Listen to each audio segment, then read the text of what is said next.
Bom dia, nós somos o grupo 7 e vamos falar da detecção da microdeleção do cromossomo Y por PCR multiplex. Esse aqui é o nosso grupo. Primeiro, vamos falar sobre o cromossomo Y. É importante saber que a maior parte dele é formada por partes não recombinantes, e praticamente um terço da encromatina dessas regiões são sequências que conseguem fazer recombinação homóloga e não alélica entre si. No entanto, quando essas partes que deveriam ficar separadas se juntam, podem causar uma deleção de todo o material cromossômico que não são visíveis citogeneticamente. A microdeleção é definida como falta de gene ou de sequências no cromossomo causadas por um processo de recombinação homóloga entre sequências repetitivas anormais de DNA. A microdeleção do cromossomo Y, a parte afetada, é conhecida como AZF, sigla para fator de azospermia, e está localizada no intervalo das posições 5 e 6. Na parte distal do braço longo do cromossomo Y, portanto, na porção YQ, que é responsável pelos fatores envolvidos na espermatogênese. Essa é uma área que possui 43 intervalos e 3 sub-regiões contendo múltiplos genes, favorecendo a recombinação homóloga não alélica, gerando repetições específicas de Y idênticas e, consequentemente, remoção de genes AZF funcionais. Dentre as causas de infertilidade, a microdeleção do cromossomo Y é a principal causa devido à região que é afetada, como já explicado anteriormente. Este é o cariótipo humano e pode ser tanto de indivíduo fértil quanto de indivíduo infértil. Como é possível observar, o cariótipo não apresenta nenhuma mudança, por isso a infertilidade masculina isolada, ou seja, sem outros problemas associados, pode apresentar apenas a zoospermia, que é a ausência de espermatozoides no esperma, ou a lisospermia, uma diminuição no número de espermatozoides do espermograma, que é menos de 15 milhões por mililitro de esperma. As microdeleções do cromossomo Y podem ser identificadas em 3 tipos: a AZF-A localizada na parte proximal, a AZF-B localizada na parte mediana e a AZF-C localizada na parte distal. E a gravidade da infertilidade é de acordo com a área e a quantidade de regiões afetadas. A deleção completa do AZF-A resulta na síndrome de células de Sertoli e causa uma aplasia germinativa. Já a deleção AZF-B causa uma parada da meiose apresentando células germinativas com desenvolvimento espermatogênico incompleto, os espermatócitos primários. Essas são as mais raras e graves, que é quando não é possível encontrar espermatozoides no testículo. Já a deleção do AZF-C causa a hipoespermatogênese, que é o tipo mais comum de microdeleção e pode ser explicada pela presença de um grande número de sequências repetitivas em comparação aos outros locos. É a que apresenta as melhores chances de tratamento, com uma taxa de sucesso de 60%.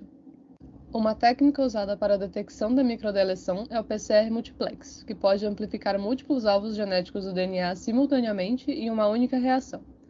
Ao contrário do PCR convencional, que amplifica um único alvo genético por vez, o PCR multiplex utiliza várias sequências de iniciadores específicos para amplificar diferentes regiões do DNA de interesse, economizando tempo e recursos.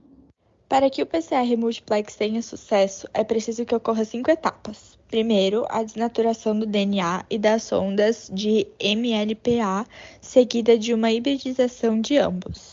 Depois, uma reação de ligação entre as duas partes da sonda. E então, a reação de PCR.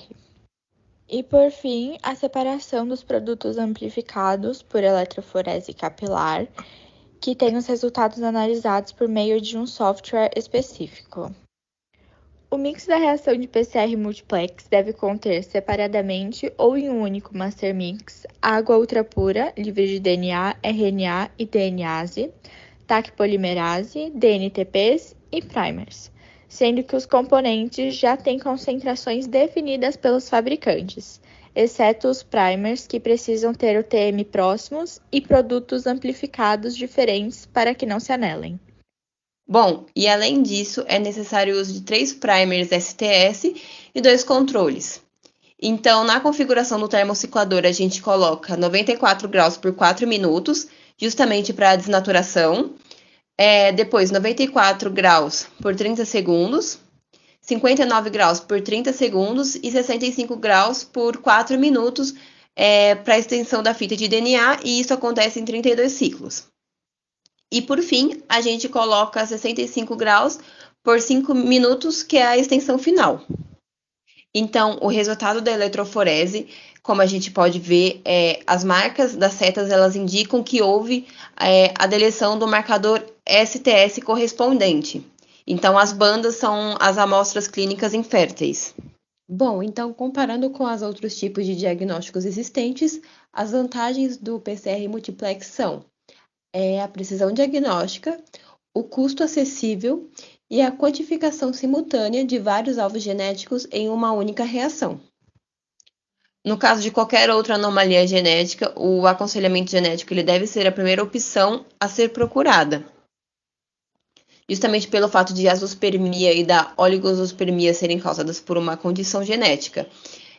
Não há um tratamento para o paciente, mas caso ele deseje ter filhos, o tratamento varia de caso a caso, sendo mais indicado a microdissecção testicular, que é um procedimento que é possível a extração de espermatozoides do testículo, e além da reprodução assistida e doação de espermatozoides. Portanto, pode-se concluir que o uso do PCR multiplex é uma técnica muito eficiente para a detecção de microdeleções do cromossomo Y, permitindo uma análise mais rápida e mais abrangente, e ela é mais econômica comparada às outras técnicas.